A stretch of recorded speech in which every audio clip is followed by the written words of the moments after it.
Apapun cemilannya,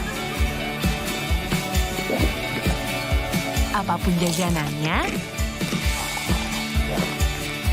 apapun makanannya, minumnya, teh botol sostro.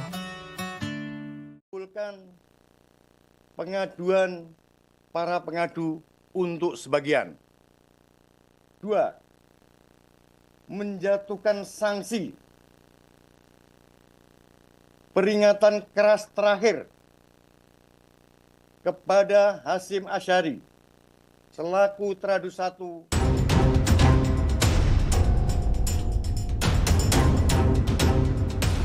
Sanksi peringatan keras dijatuhkan Dewan Kehormatan Penyelenggara Pemilu DKPP kepada Ketua KPU dan 6 anggotanya karena menerima pencalonan Gibran Rakabuming Raka sebagai calon wakil presiden.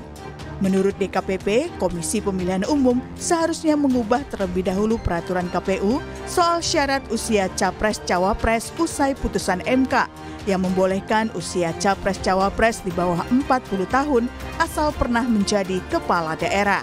Namun KPU malah langsung mengeluarkan pedoman teknis dan imbauan untuk mematuhi putusan MK, meskipun PKPU belum diubah.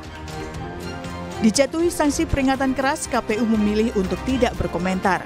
Ketua KPU RI, Hasyim Asyari beralasan semua sudah disampaikan di persidangan. Ketika ada sidang diberikan kesempatan untuk memberikan jawaban, keterangan, alat bukti, argumentasi sudah kami sampaikan. Dan setelah itu kan kewenangan penuh dari majelis DKPP untuk memutuskan ya apapun itu. Sehingga dalam posisi itu saya tidak akan mengomentari putusan DKPP. Ketika dipanggil sidang kami juga sudah hadir memberikan jawaban, memberikan keterangan, alat bukti dan argumentasi. Keputusan ini pun direspon tim kampanye nasional Prabowo Gibran. TKN menegaskan putusan DKPP tidak ada kaitan secara hukum dengan status pencalonan paslon Prabowo Gibran. TKN juga menilai putusan itu tidak menyebut pendaftaran Prabowo Gibran menjadi tidak sah. Bahwa putusan DKPP ini tidak ada kaitannya secara hukum dengan legal standing paslon Prabowo Gibran. Karena paslon Prabowo Gibran bukanlah terlapor, bukan juga turut terlapor dalam perkara ini. Dan putusan DKPP ini tidak menyebut pendaftaran Prabowo Gibran menjadi tidak sah. Sanksi putusan keras kepada KPU dinilai calon presiden nomor urut 1 Anies Baswedan sebagai keberanian DKPP mengungkapkan kebenaran dan fakta. Dan ini sekaligus juga sebagai pengingat, ini adalah alarm. 9 hari lagi pemilu. Jangan sampai nanti di hari pemilu dan sesudah hari pemilu muncul masalah-masalah seperti ini lagi. Karena tidak ada yang bisa disembunyikan lagi. Yang tadi saya sampaikan, becik ke titik, olo ke toro. Jadi ini peringatan bagi semua, jangan sampai ada pelanggaran.